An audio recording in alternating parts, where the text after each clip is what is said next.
జగిత్యాల జిల్లా మెట్పల్లి మున్సిపల్ కార్యాలయంలో అవినీతి ఆరోపణలు కలకలం రేపాయి. భవన అనుమతి పేరుతో డబ్బులు డిమాండ్ చేశారంటూ కూడా జగ్గుల లావణ్య అనే మహిళ జిల్లా కలెక్టర్ సత్యప్రసాద్కు ఫిర్యాదు చేశారు. ఇక ఫోన్పే లావాదేవీలు, కాల్ రికార్డుల ఆధారంగా విచారణ జరిపిన కలెక్టర్ టీపీఓ రాజేంద్ర ప్రసాద్ను సస్పెండ్ చేస్తూ ఇక అవుట్సోర్సింగ్ ఉద్యోగి లింబాద్రిని కూడా విధుల నుండి తొలగిస్తూ ఉత్తర్వులు జారీ చేశారు.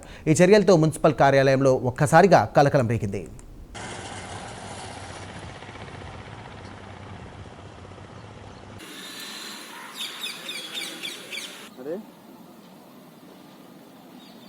రికార్డింగ్ చేసి మళ్ళీ కమిషనర్ దగ్గర చేస్తాం.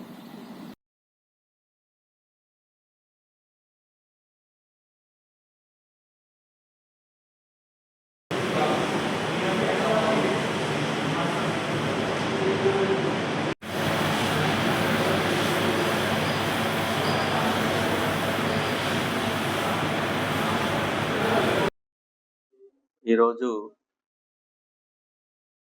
టౌన్ ప్లానింగ్ అధికారి రాజేంద్ర ప్రసాద్, అలాగే అవుట్సోర్సింగ్ ఉద్యోగి లింబాద్రి గారులను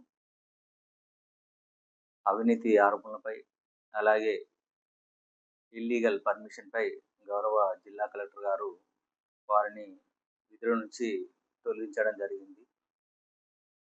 అట్టి ఆర్డర్స్ను కూడా సంబంధిత ఉద్యోగులకు సర్వ్ చేయడం జరిగింది. దానిపైన పూర్తి సమగ్ర విచారణ జరిగినాక తదుపరి చర్యలు ఉంటాయని తెలియజేస్తుంది.